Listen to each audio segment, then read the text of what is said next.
And now it's time for more of Southern California's sports fishing voice. Let's talk hookup. This portion of the show is sponsored in part by Ford, the official truck of Let's Talk Hookup. Rancho Leonero, where your wildest Baja dreams come true.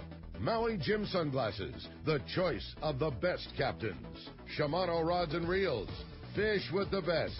Shimano. And by Yamaha Outboards, official motor sponsor of Let's Talk Hookup. Here we go. Another great hour of Southern California's sports fishing voice. Let's Talk Hookup. Here's Pete Gray and rock cod Rick Maxa.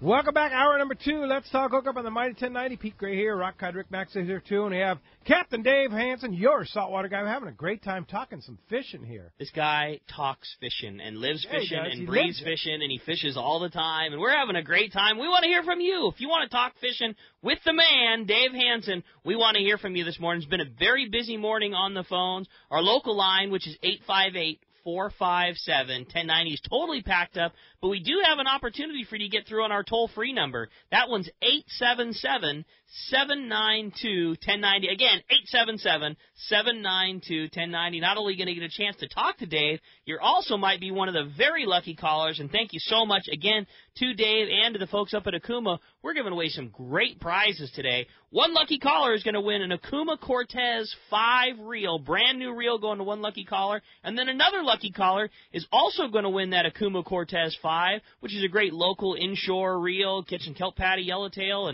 and all your inshore fishing. Another, in addition to that, Cortez is also going to win a 1-year Fish Dope membership. So very cool prizes. Again, If you want to get through, 858-457-1090 or 877-792-1090. I have another question for Captain Dave because my goal is if we do get another shot at those big ones, I want to get that down, that whole kite fishing and the yummy fishing and stuff like that. How fast? We're trolling at 8 knots. 8 knots. 8 knots. Because you hear a lot of guys going 10 knots, 12 knots, 11 knots, 9 knots. 8 knots was your 8 knots is what I was told, and I've done everything. Obviously, you caught a lot of fish. So. Not broke, don't fix it. Right. I can't come off of the kite that I use, the Bob Lewis lightweight kite. I can't come off of the Braid Yummy Flyer. I can't until it stops working. I got to keep doing it. 8 knots has been our. I saw guys going way faster. I saw guys going way slower. 8 knots work for me. Okay. Does Dave like a helium balloon, or do you just like just the straight Bob Lewis kite? Nope. We have a balloon on it all the time because that allows me to turn. Yeah. Because I got to be able to tack back. Remember, we were grinding it up, so we're going back and forth, back and forth. If you got to be able to tack. You got to be able to turn. If I don't have that, when I turn, the kite starts to fall into the water, and then we're not fishing. Yeah. That balloon makes all the difference in the world. Okay. That's key. For us. Yeah. For us. Makes it a lot easier, especially if there's 40 boats out there joining you throughout the day. Like, if you're not turning into the wind, your kite falls. If you're turning away from the wind, your kite goes away. If you're turning into the wind, but that means you can only go one direction when you need to. And if there's 40 boats out there also trying to grind it up, you need some maneuverability. You need to be able to stop when you need to. When you do hook a fish, you can just stop everything, and eventually that kite will settle straight above you if you got not a lot of hands on the deck and not a lot of crew to work with. I mean, the balloon makes life a whole lot easier. Helps you get it up. Wind or no wind? Got to have wind. No, I mean, even with the balloon with the kite. Yeah, we have it in. There's a lot of wind. We have it on always. Always. Just because that's one ingredient in the pie that if you don't put that one ingredient in, I'm not going to feel confident. If you don't feel confident with what you put up there, you're probably not going to get a bite. Yeah. The one thing, too, with the balloon is it will certainly aid you in getting the kite up when there's little to no wind. The one thing that it won't do, though, is you still need the wind to get that thing flying outboard of the wake. You know, I mean, get out of the wake. You can S-curve and do all kinds of things, and we've made some super funky maneuvers and caught a fish or two when it's glassy and no wind. But the reality is you've got to have wind to get that thing outside the wake. Yep. That's it. Yeah, and can you fish a balloon on the Boston, or it's got to be either the AFCO or the Bob Lewis? You need can you kind of, but no. You need a rigid square frame kite. You know, whether it's an AFCO, a Lewis, an SFE. I mean, there's all kinds of them there, but it's got to be a rigid square kite. There you go. All right, let's jump into the phones. 877-792-1090, the only line available right now. Yeah, phones are packed up. This is a great opportunity to get through. Let's talk to Chris. He's calling us from Vista this morning. Hey, Chris, welcome to Let's Talk Hookup. Hey, good morning, fishermen. Hi, Chris. Hey, love you guys' show. First-time caller. Moved back from Hawaii. I've been over in Hawaii for 35 years, fishing over there for jacks. But, Dave, got a question. We've been fishing. I got a boat over there. My son fishes it. We've been hooking some big yellowfin, like 230 pounds is my big one last year. But we're getting like 160s, 180s. You talked about taking them downwind, somebody up downswell. Another guy called in, you kind of went over it, but our fish get in those death circles. I mean, we're fishing Tiagra 80s. It still took me an hour and a half to bring that fish in. Right, and if you could keep them out of that death circle and just keep walking the boat, if you're on the anchor or something, you can't do any of that. But over there in Hawaii, you guys usually fish in pretty deep water, so you're not anchored. So you can start to walk that fish down swell, and it'll take that death circle where he's right there on the corner just going around in circles, in circles. If you just keep the boat bumping ahead, it's going to keep that line off the back of the boat. And then as he starts to turn and he gets to the edge of that turn, that line's going to jerk his head up. Once he starts to come and you keep pushing the boat down swell, he's going to keep just walking him right up to the surface because you got his nose pointed up. You stop. You stop and he gets his nose back down. Now he's back in that circle again, going around in circles, and it's just a standoff. You got to get that boat going down swell so you can walk that fish up. Now, you have to be fishing heavy enough gear to be able to drag a fish that's literally 200 pounds. But, over on, where you're fishing, and especially if you're fishing 80s, you should have the ability to do that. You can't do that with 40-pound, but when you hook those fish like Dave's talking about, you can. We put them into the rod holders. We cannot stand up and fight those. It's almost cracking the wall of my boat, man. That's awesome. Well, there's some good hint for you there. Next time, just down swell and just bump it ahead and get that fish planed up, and you get them in 15 minutes. I would say there's times when we're like, I don't want to make it sound like we're doing 20 knots or anything, but there's times we're putting some throttle to it, keeping everything tight and keeping that fish dragging. Like, if a boat like Dave's just into gear is so much torque and a lot of things on a little skiff. Sometimes we're above just idle. I don't want to make it sound like we're flying or anything, but you've got to plane them. That's what you're doing. Is you're using the boat to not allow that fish to go down, to only go up. And a lot of times that fish is trying to get up into the wheels, so he's headed for the bottom of your boat anyway. You've got to kick it ahead to get him out from underneath. Mm-hmm. You don't want him under your boat. Hope that helps, Chris. Thanks a lot for the call this morning. How about we jump right back in and talk to Jim, who's calling us from National City this morning. Hi, Jim. Welcome to Let's Talk Hookup.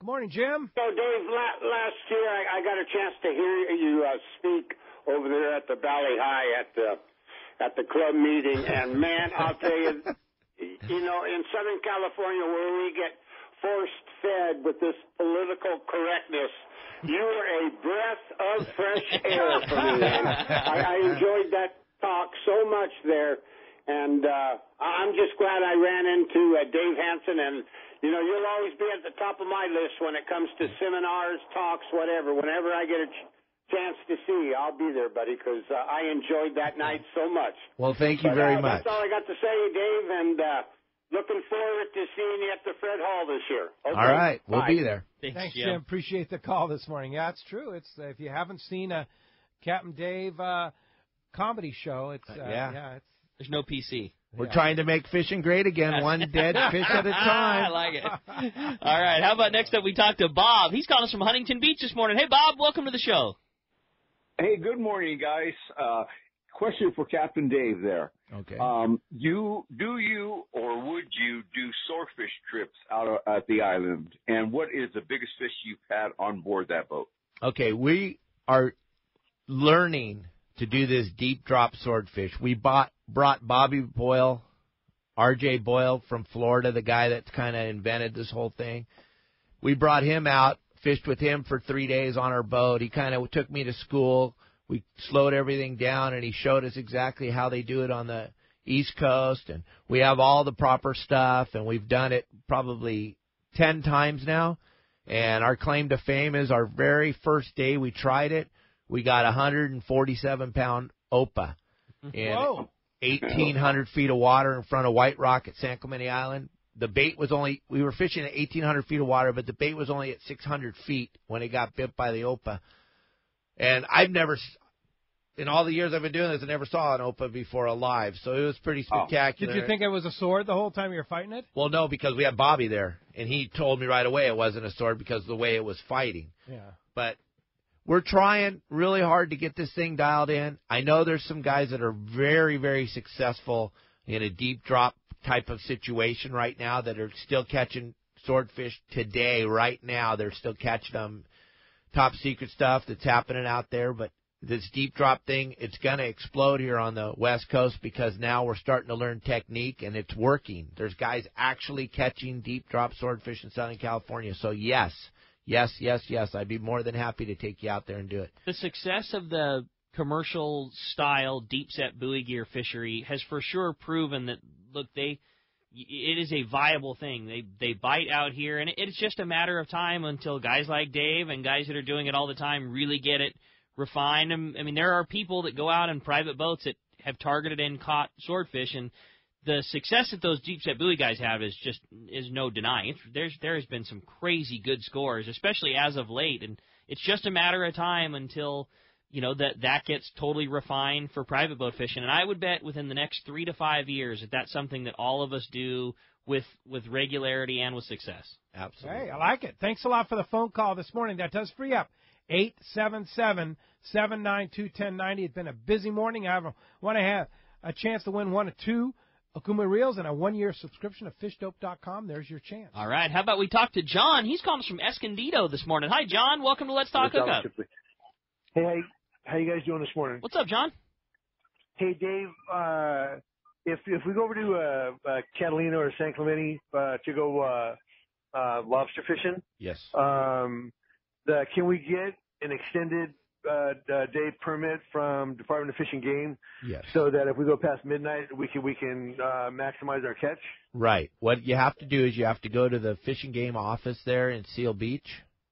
And you can actually go to the one right in Kearney Mesa, too. Oh, yeah, if you're down here in San Diego. But he was talking about going to Catalina. If we're coming out of San Diego to go to Catalina, it's going to be like 100 miles. He's towing it up or something. No, I would come up to Dana Point where you go out of, but I live down here in San Diego, so I would do like he said and go to Kearney Mesa. Okay, and you just go in there and you get a multi-day permit, and you just tell them what time you're leaving and what time you plan on being back, and then they make according to how many days you're going to be out there. And I think you can have up to 3 days of limits of lobsters for a 3-day permit, but you can't have more than 7 a day. Yeah. So what you do is you can print actually online. You can print the form online on the DFG or DFW or whatever it is. Print it, fill it out, take it into the local, whatever your local DFW, DFG or whatever the thing is, office, pay the fee. It's a minimal fee, and then you have your permit. But you have to pay the fee. You have to have it stamped in the office, and you have to spend a certain amount of time on the water, per day. Like you said, Dave said you have 7 lobsters per day. That doesn't mean you can catch 7 before midnight, 7 right after midnight, and then go straight home. You have to spend a certain, it'll all be spelled out on your permit, but you don't get to just take 2 limits in one night and just jam home. Yeah. Right. Yeah. So as long as you follow the permits and abide by it, you can 14 apiece in a 2-day trip. Spend it. Be good times. All right. Hey, thanks a lot for the call this morning. All right. How about next up we talk to Tony. He's calling us from San Marcos this morning. Good morning, Tony. Welcome to Let's Talk Hookup. Hey, good morning, guys. Hey, I heard that Dave was on the radio this morning. I had to get out of the emergency room really quick so I can make a phone call in. I was getting a breathing treatment over there. That's how dedicated I am to the show. Hey, I like that, Tony. The guest. Yeah, so doing a little better, though. Good. Good for you, Dave, Tony. I just want to ask you, because I listen to your report every week. Okay. When you call in, can you narrow down one particular day or two that was most exciting for you in 2017 on the water? Absolutely. It was when that fish had moved out to the butterfly. The bluefin. That big bluefin. It moved out to the butterfly. And the weather said that it was going to be small craft at best with possible a gale in the afternoon. And we got out there right at gray light, and I saw the fleet all drifting. They've been in that night zone fishing thing. We got above the fleet We didn't even get the yummy out. We were letting the line out. We got bit. And then for the next 7 hours until it was too rough, it was full speed. We were getting bit, letting it out, letting it skip across the surface. We were getting bit. It was just the most insane thing. The boat was it was so rough. We had a gallon of orange juice flying all over in the salon. The whole boat was full of blood. We had 2 processed bluefin on the deck, 1 half processed, and 2 more laying there, and 1 hooked up. And my deckhand looked up to me and he says, "Hey, can I just call a timeout?" That's cool. Yeah, wow. that day's going to go down. We talk about it all the time when we're out fishing, me and my buddy Mike. And when was that? What time of the year? That was in September. September. Yeah, that was cool. in September. Do you remember what the big fish was that day? 209. Nice. 209. 200-pounder laying on the deck. Wow, what a day. So cool. Hey, 6 of them. And you were 60 miles from home. Yeah. That's Yeah. so cool. And that's 3 hours. Yeah. In that weather? In that weather. Really? With those fins, that boat eats the ocean. Wow. It's hard to stand up when it's that gnarly, but once you start cruising, the boat eats it. Wow. Big, heavy Hatteras, it just eats that water. Wow. Yep. Sounds good to me. Thanks a lot for the Tony, call. feel better, buddy. Appreciate that very much. Hey, let's talk to Don. Don's calling us from Woodland Hills this morning. Hey, Don, welcome to Let's Talk Hookup. Hey, guys, good morning. Great show as always. And Captain Dave, you're always a pleasure and a lot of fun to listen to. A pleasure? Thank you. Question for you. What's a couple of your favorite ways to fish halibut here off the coast? Well, I do it different than everybody else. I like to use a sliding sinker, and I use just a slider. That way I have total contact with my bait at all times. I have a slider going straight down to the hook, and I'm going to use whatever slider I can, the least amount of weight I can to get to the bottom. So right now you're fishing in 120 feet of water. I'm using like a 3-ounce slider. And then as I get it, the stuff starts to move into the shallows here in the spring, we're going to go down to maybe a 3/4 ounce or a 1/2 ounce slider, whatever it takes to get that bait down to the bottom so that it has contact with the bottom all the time. Once we get to where the wind starts to blow and you get a white cap, I'm not fishing for halibut anymore. It's too hard to keep your bait on the bottom.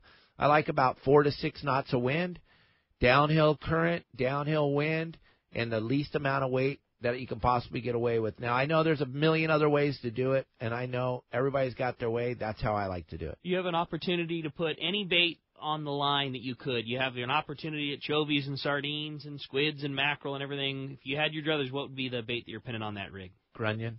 Oh, grunion. Okay. That's my favorite bait. Okay. That's gold. Those are gold. Everything eats grunion. Ah. Grunion's the best bait. No one has them, but you have to go to the beach and catch them yourself. And what we do is we go down there and we catch a bunch of them and we put them in Ziploc bags and we use those your for limit, bait. right? Yeah, your limit of grunion. You get only a limit. Only whatever the limit is. I don't know what it is, but whatever it is, that's all I got. That's all I got. Whatever that number is, that's exactly I can only be honest, Pete. I'm sorry. Dave, that just makes you, Dave. That's politically correct as always. That's right. All right. Cool. And then and so they're frozen grunion. Yeah, frozen dead grunion. No kidding. They're Wow. gold.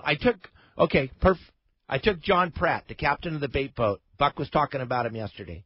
John Pratt and I went fishing on my skiff. Now, John had just brought in a load of anchovies, which by far is my very most favorite bait in the world for live bait. Anchovies. I can catch anything in the ocean. The only reason people don't like them is because they don't know how to cast. But that's a different seminar, and we'll talk about that later. I told John, I said, we don't even need any bait. They're biting these things. And he's all, what? And I go, use these frozen grunion. Now, this is the captain of the bait boat. We're using dead bait. Now, You're almost insulting at this point. Right. And he started out using his anchovies. And I was like 4 to 1 or 4 to none. And he was like, I'm going to try that. Then it was him and I. We went through 200 of them in about 45 minutes. And it was as insane bass fishing as it could be. Every time the bait hit the water, you got one. Dead, dead, dead. Dead as dead could be. Fly line grunion dead. Wow, no Unbelievable. kidding. That's a cool story. Crazy. I like it. Thanks a lot for the call this morning. Hey, when we come back, we got more Let's Talk Hookup coming. I want to remind you, this portion of the show is sponsored in part by Anza Knives, handcrafting knives in San Diego County for over 30 years. Hanson knives are made from high-carbon steel, which holds a great edge and is much easier to sharpen. They offer a variety of fillet knives as well as hunting, general purpose, and one-of-a-kind collector knives. Once you try an Hanson knife, you'll be hooked. Check AnzaKnives.com for more details. That's ANZA Knives.com. And you can see Don from Anza Knives at the Crossroads of the West Gun Show. That's January 27th and 28th in Costa Mesa. More Let's Talk Hookup when we return on the Mighty 1090. This is Greg Stotesbury from AFCO. For more than 58 years, the American Fishing Tackle Company has been recognized as the premier manufacturer of precision-built offshore fishing tackle. AFCO continues this tradition today with an innovative technical fishing clothing line designed and built by fishermen for fishermen. From our next-generation waterproof shorts like Tactical or Stealth to our new anhydrous waterproof jacket and bibs, the entire AFCO clothing line is purpose-built with the latest AFTEC fabrics and features designed to deliver for the demanding angler. To find AFCO products, go to AFCO.com and find a dealer near you. Are you feeling that itch to get out on the water? Come fishing on the American Angler and reacquaint yourself with some familiar faces and make new friends. Captain owners Brian Kiyohara and Sam Patella take pride in every aspect of the American Angler operation, from their loyal and trusted crew to the sashimi-grade fresh fish you'll take home. It's easy to find a vacation that fits your schedule. We have everything from day and a half to 10-day trips and longer. Call me at the office, 619-223-5414, or check us out at AmericanAnglerSportFishing.com. We want you to become a part of the American Angler family. Hey, it's time for the Los Angeles Boat Show. It's coming up this Thursday through Sunday at the Fairplex in Pomona. It's so convenient. Anywhere in Southern California, you can reach the Fairplex in Pomona. Yeah, January 18th through the 21st, you're going to get to see all the new models, all the latest in gear. It's such an awesome time at the Los Angeles Boat Show. Indeed. Look for Defiance boats, Arima boats from Inland Boat Center. Look for Yamaha outboards with that great deal they have going on right now. Parker boats from West Coast Marine. Blue Seas Fabrication will have SeaDeck there. So much stuff to see at the Los Angeles Boat Show coming up this Thursday through Sunday. Yep, starts at noon to 8, Friday and Saturday from 10 to 8, Sunday from 10 to 6. Admission's just $15. If you need more information or you want to purchase your tickets, LosAngelesBoatShow.com. Turner's Outdoorsman, Southern California's #1 shooting, hunting, and fishing tackle retailer since 1971, is right in your neighborhood. Now 19 stores and more to come throughout Southern California. No one does it better. Turner's Outdoorsman brings you the best prices and selection, plus a knowledgeable staff that will help make your day on the water or in the field more fun. Stop by your neighborhood Turner's Outdoorsman. To find a location nearest you, check the web at turners.com and sign up for special deals and more. Fifth Avenue Insurance has a new name. It's Snap Insurance, still providing anglers and boaters with the best in boat insurance and the lowest rates. The experts at Snap Insurance will make sure your boat and property are covered right. Traveling to Mexico? Snap has you covered. You can even work with your agent to wrap your home and auto with your boat policy to save even more. Call them for advice on your current boat policy or any of your insurance needs. Snap Insurance, 800-527-6617 or snapins.com. That's SNAPPINS.com. It's time for Yamaha's The Key to Reliability sales event. For a limited time, purchase a new select eligible 2.5 to 300 horsepower 4-stroke outboard and have your choice of either 2 free years of Yamaha extended service coverage or up to $1,500 in dealer credit. Reliability starts here. Yamaha. Visit your local Yamaha Outboards dealer today. Offer ends March 31st, 2018. Subject to change at any time. Other restrictions and conditions apply. See authorized participating Yamaha outboard dealers for details. This promotion cannot be used with any other Yamaha offer. XEBRS 1090 AM Rosarito, Baja California. San Diego's sports leader. The home of ESPN Radio. The mighty 1090. Welcome back to Let's Talk Hookup on the mighty 1090. So, sad incident to report here, Dave. Yeah, my buddy Ryan up there at Ports of Call Sport Fishing, he has the boat Gale Force and the boat Triton. You can go on Ryan's Facebook page, GaleSportFishing.com, GaleForceSportFishing.com. Tuesday, in the middle of that rainstorm, 2 guys dressed in hoodies and went down onto the Triton, pried the engine room door open, went down into the engine room and tried to break the through holes off of the bait system with sledgehammers. Left the sledgehammers in the boat when they were unable to get through the brass, and they took a knife out and cut the lines. So therefore, the boat started to flood. They jumped in their Jeep. It looks like a Jeep Cherokee type of vehicle or something. You can see it all on his website. And detectives are looking for these guys. They tried to sink the Triton at the dock there at Port Call in the middle of that rainstorm. And Ryan's just looking for anybody that might have any idea who these guys are. That's all. Why? I mean, or what did they do this for? If Rick's looking at it right now on the Facebook page. Sledgehammer's laying there, the line that's cut.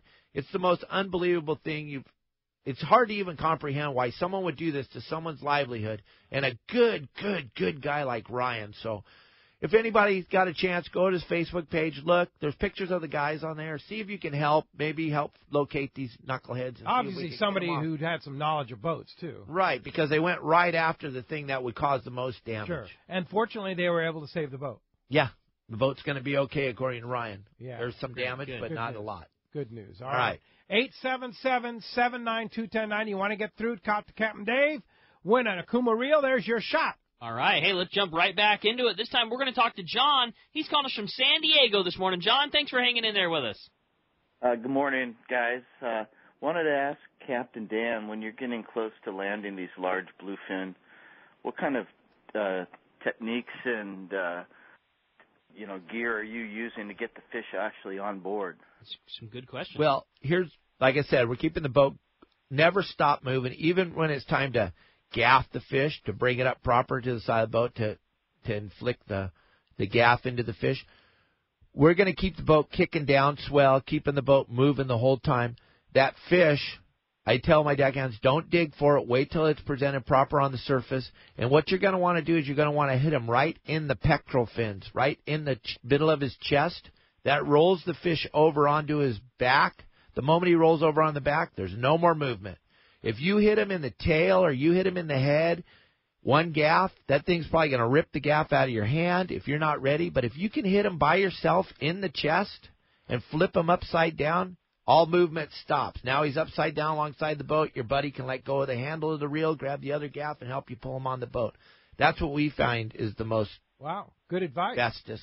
All right. One thing that I bet Dave could comment on, just because you've spent so much time as a saltwater guide and the guys that also work for you spent so much time on other people's boats, is how important it is to have a gaff with an appropriate length of handle and hook size, especially if you're going for these big ones. We saw that in the shop a lot of times. If you're trying to land a 200-pound tuna on your skiff, a 4-foot gaff with a 2-inch hook is not going to be sufficient. Not at all. You're not going to even be able to reach that far into the water to get him in the chest. You're going to be doing a little gaff back shot through the skin or something. You have to be able to get that hook. And it has to be a big size hook on that gaff.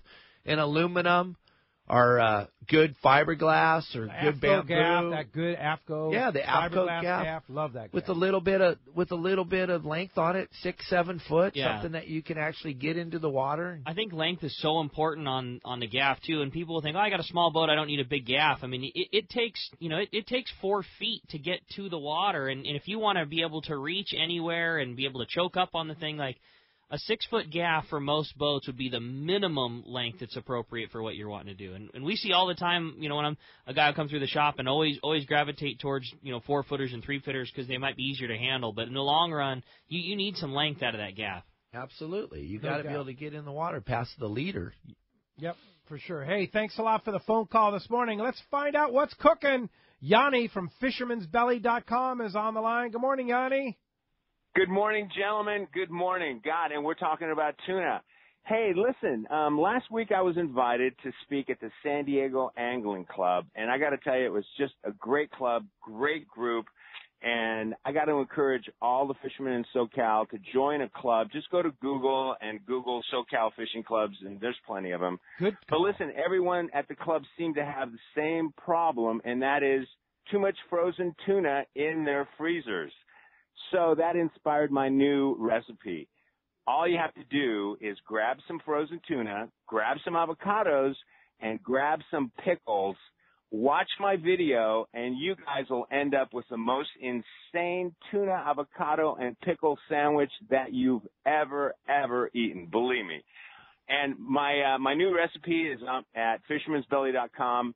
or you can go to my YouTube channel at Fisherman's Belly channel. Oh, man. Nice. And he sent me a picture. We'll have it up on our Angler's Table section of our letstalkhookup.com website very soon. It looks delicious, Yanni. Is this like a tuna salad type sandwich, Yanni? Is this more of like a tuna fillet? What kind of sandwich are we talking?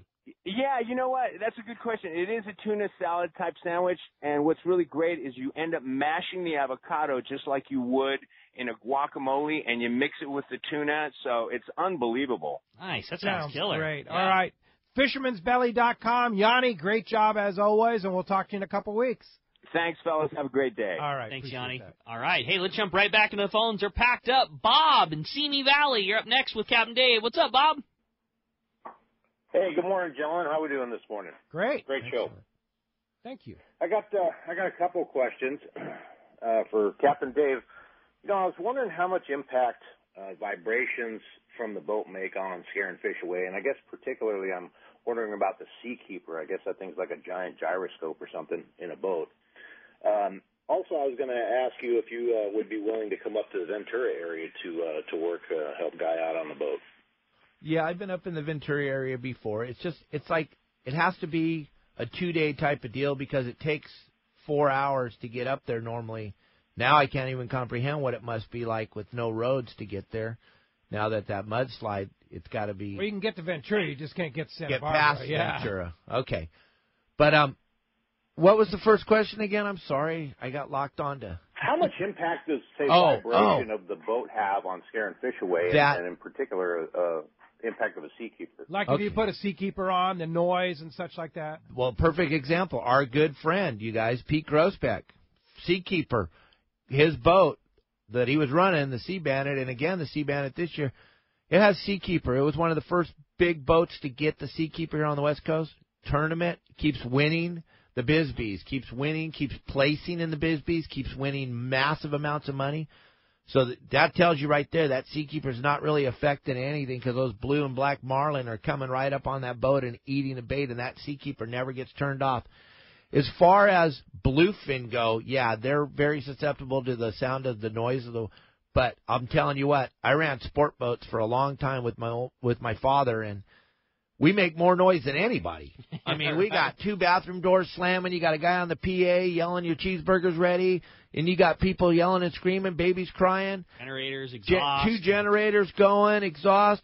We don't shut the motors off when we stop on a kelp patty, and the fish still bite. So I think people put way too much into that noise thing. Now, it's Catalina, when the sea bass are biting in 25, 30 feet of water, yeah, you turn your bait pumps off and all that stuff. But I've also seen the sea bass bite as full speed as they can on a big steel boat called the First String with Bradley running it, catch 200 of them in 15 minutes. So with the motors running and generators flying. And it's made out of steel, so you drop a hook on the deck and it echoes into the ocean. So, and who's to say what's making more noise, the Seakeeper, which makes virtually no noise, or that boat slapping around and the swim step slapping water and things moving around because your boat's, now rocking and rolling where with the gyro turned on, that boat's dead still. So the Seakeeper's not going to work without the generator on. Right. So there goes your noise. Yeah. The generator's drowning out any noise that's made by the Seakeeper. You can't even hear it. Seakeeper is 70 decibels. Okay. So when I turn it on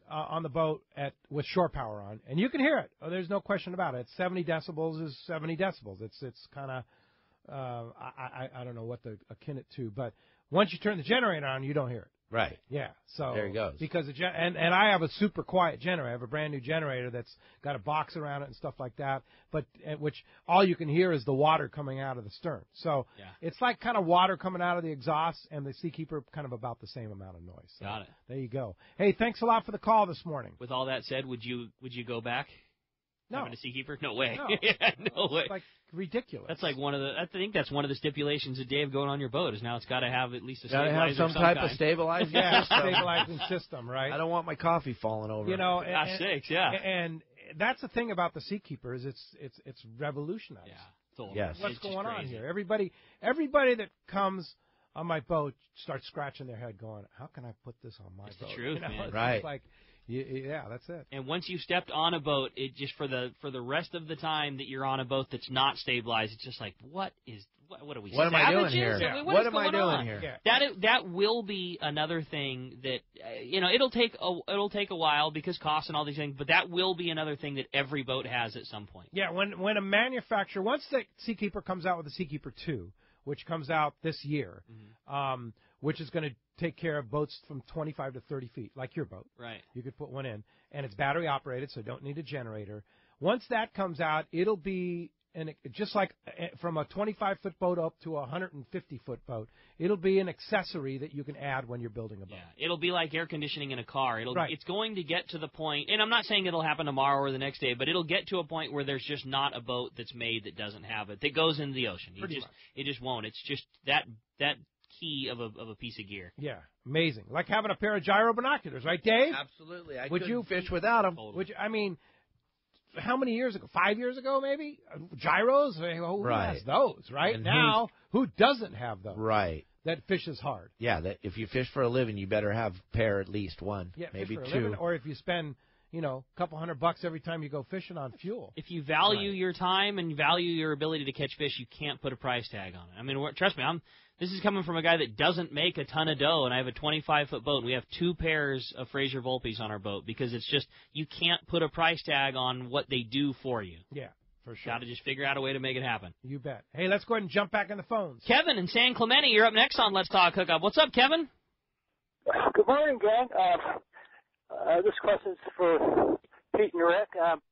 Would you be surprised to know that when Dave brought up sport fishing boats, he had punishments if you didn't get up to make bait in the morning, if you didn't get up to make mackerel, he had punishments. He would take a full scoop of anchovies down and he would dump it on your head. I know he's mellowed out a lot. Yeah. Well, you gotta get up and do your part and make your bait. Yeah, I'm with Dave. Nothing makes me madder than somebody that won't get out of bed to make mackerel. And then they're always the first guys at the tank. Grab a bait. Yeah, of course. First guys at the tank the next morning. It's like, are you kidding me? There's a charter group that does the Royal Star every year, and they always make up T-shirts, for every guest on their thing. And then there's a picture of a mackerel in the back, and it says in big letters across top, if you don't get up to make mackerel, and then there's a picture of a bait, and then at the bottom it says you don't get to use mackerel. And like you say, there's nothing more. I don't want to get up at 2 a.m. to go jig bait. I can promise you that. But you know what? You do it every time because that's what it takes. Got to do it. I appreciate the phone Thanks call. How about next up, we jump back into him and talk to Rory, who's calling us from Wildemar. What's up, Rory? Welcome to Let's Talk Hookup. Hey, Rick. Yesterday, I called you in about all the bait and all that. I'm out of Dana Point. I go out of Dana Point, and there's a red pole, the red buoy, that you go down about, I'd say a quarter mile, and you're about 5 o'clock in the morning, 6 o'clock in the morning, and I can't tell you more that it would be, we get 15, 16 mackerel, and that's after we've baited up, and then we go out.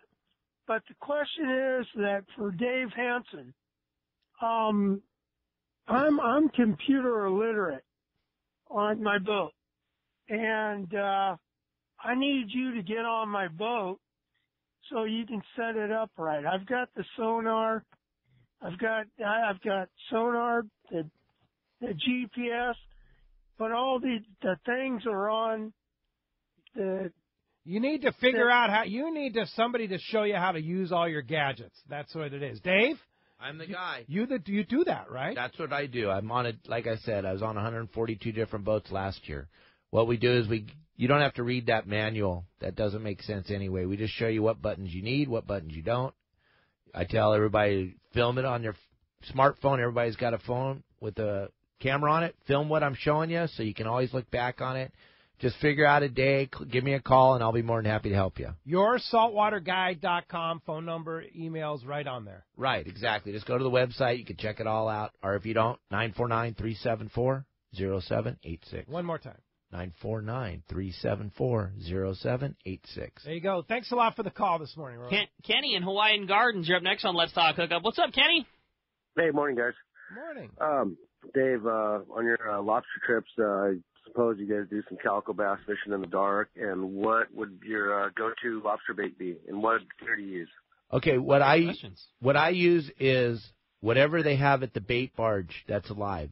Anchovies or sardines, and I'm using the seal-proof tubes. I don't use the cages because of the California sea lions, which aren't a problem, but for me they seem to be a problem. They follow me everywhere I go.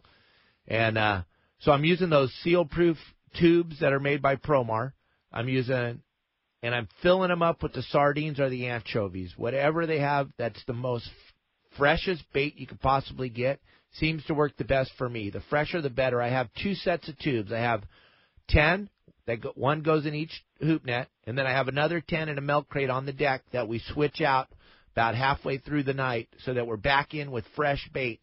And I know that's a lot of work, and it's a lot of stuff to do, and it's way easier just to leave that bait tube in there that doesn't have any bait in it. That way you don't have to worry about them pesky lobsters bugging you.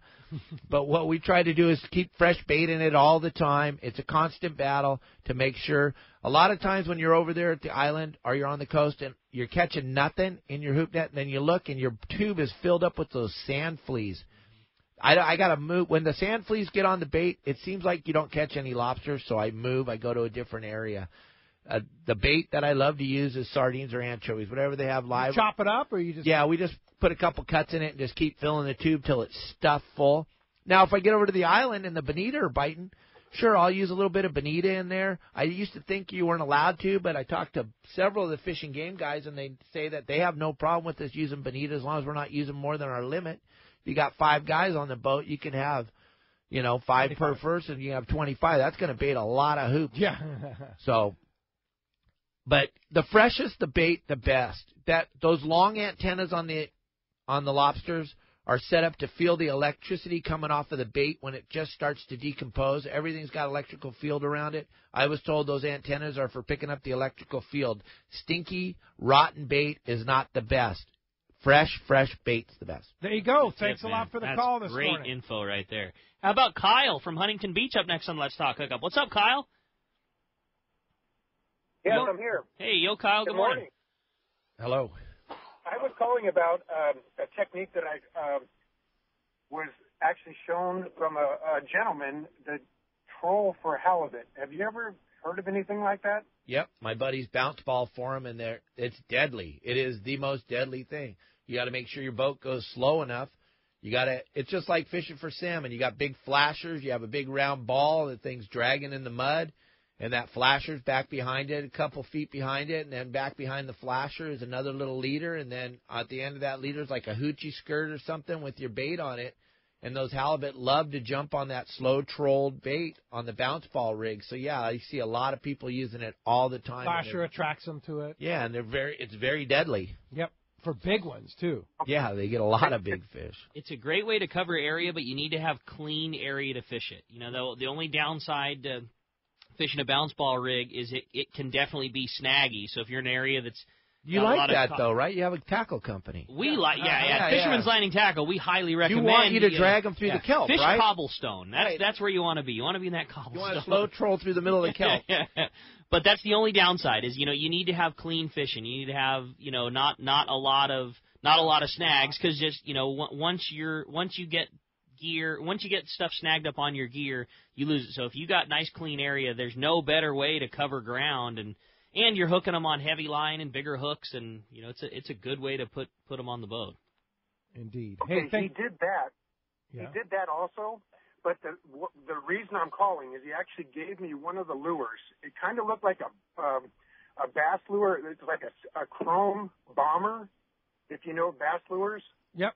Yeah. And basically, he got it down to the bottom, but for whatever reason, he didn't put any weight on it, and I don't know, I might be using the wrong line or something, but I can't get the... Maybe he's using lead core. That's a possibility, too. I mean, there's a lot of guys that slow troll with lead core and with lures on it. Super effective. Yeah, indeed. Hey, hope that helps you out. Thanks a lot for the call this morning. All right, jumping right back in. How about Bryce from Encinitas? Hi, Bryce. Welcome to Let's Talk Hookup. What's up, Rick? Quick question for you. Picked up a new boat last year. It's got Garmin Chirp technology. Just great electronics all around. The question I have is I was watching a video from Jamie on Instagram, Seasons Sport Fishing. And on that video, you can hear that knocking of their transducer. What is that knocking, and why don't I hear the same on my boat? What do you think, Dave? Jamie on the big boat has a sonar. Yeah, that's what you're hearing. So that's about $40,000 upgrade, and then you can hear that click, click, click, click, click for just $40,000. That's it. So what that is a side scanning sonar. Yeah, it's an audible noise from a searchlight sonar. So when that thing is kicking its pulse out, you're hearing the that's it shooting that wave sideways.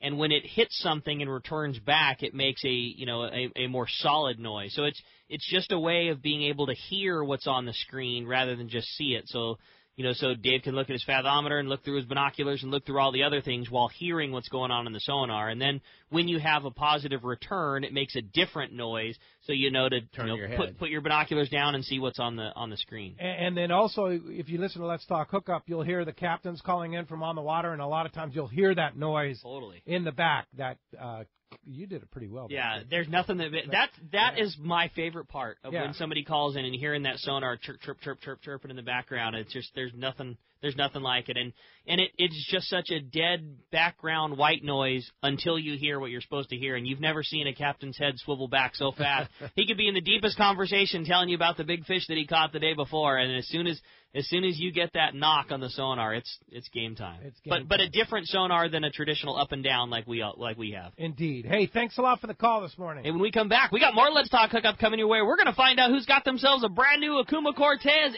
and a Fish Dope membership. More Let's Talk Hookup coming your way on the mighty 1090.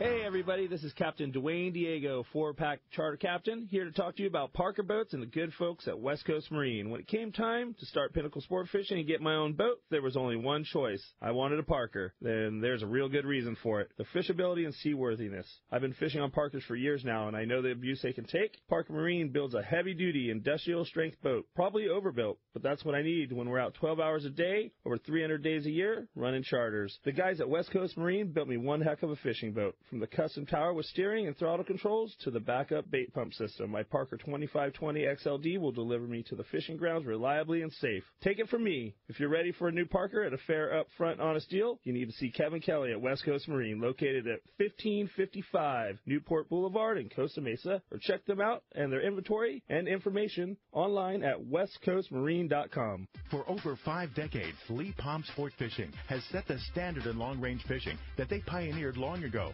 The Red Rooster 3 sets a new standard of excellence. The Red Rooster 3 is one of the most modern, quiet, and fastest long-range vessels in the fleet. They have handpicked the finest crew to make your trip a memorable one. The Red Rooster 3 offers trips from 3 to 18 days and runs year-round to the best fishing spots on the planet. Ride the Red Rooster 3 once and you'll be back again. Call the Red Rooster 3 at 619-224-3857 or see them on the web at redrooster3.com. Great boats, free parking, and a fully stocked tackle shop. Just a few of the reasons Seaforth Sport Fishing is a favorite among anglers. Come aboard top charter boats like the Aztec, Cortez, Endeavor, Eclipse, Apollo, Outer Limits, Pacific Star, El Gato Dos, Alexis, Pride, Privateer, Tribute, Pacific Voyager, and the Voyager. Plus, the new Seaforth Sea Watch in San Diego offer the finest half, 3/4, and full-day trips available. Check out the full-service tackle store at Seaforth Sport Fishing. And it's all run by fishermen for fishermen. 1717 Quivira Road, just off Mission Bay Drive in Mission Bay. Book online at seaforthlanding.com. When it comes to fishing rods for saltwater, there's just one name you need to know: CalStar. Take, for example, the Graphiter series. It's a true graphite and fiberglass composite rod, the finest that's ever been built. And for anglers seeking traditional performance, durability, and quality at an affordable price, the CalStar West Coast series of rods and blanks are the ones for you. Their master craftsmen bring decades of rod building experience to every rod they make. So if you want your fishing rods to be truly state-of-the-art, I always recommend CalStar at fine tackle stores everywhere. Welcome back to Let's Talk Hookup on the mighty 1090. All right, it's time to give away some killer prizes. First of which, an Akuma Cortez 5 reel. That's going to Rich in Bradley. Next up, the Akuma Cortez, again, another Akuma Cortez 5, and a 1-year Fish Dope membership. That's going to Jim in National City. Guys, congratulations. You are going to love that new gear. Yeah, and thanks to Akuma, the good guys over there, and thanks to Captain Dave for making that happen. Awesome, and buddy. thank you, Captain Dave. Always a great show. 2 hours goes so fast. Yeah, that was fun. So quick. It's unbelievable how fast it goes by. Yeah, indeed. Well, if somebody wants to go fishing with your saltwater guide. Well, there's two different ways. Look me up on the web at yoursaltwaterguide.com or give me a call at 949-374-0786, and we'll get you out there on the water. All right, very Sounds good to me, buddy. Thanks, Dave. And, of course, we'll talk to you next Saturday, or next Sunday for the fishdope.com report. And want to thank everybody out there for tuning in and joining Fish Dope, because you got to have it, right? You have to have it. You got to be zoned in on the fish, where they're at and what they're doing. Yeah, I want to go fishing with Dave at 20 knots on a 65-footer. Yeah, that sounds good to me. I'm into that. Stabilized. Yeah, no doubt. Yeah, for you sure. guys have to come this year. Yeah, got to do it. Hey, thanks for listening today. Sure appreciate it. Thanks to Dennis on the other side of the glass for doing his great work over there, filling in for Adam, and we appreciate his help. And next Saturday, we're going to have Captain Jim Hughes from the Cortez in the studio. Rambo. A rare occurrence from one of the legends of the industry, for sure. Then next Sunday, Captain Brandon Hayward from Bite Fishing Charters will be here. Fresh Talking back a little from sea PV. bass. Oh, yeah, that's right. He just got back from PV. A lot to talk about. Next Saturday, next Sunday, super great shows. Thanks for listening. We'll see you next week right back here on the Mighty 1090.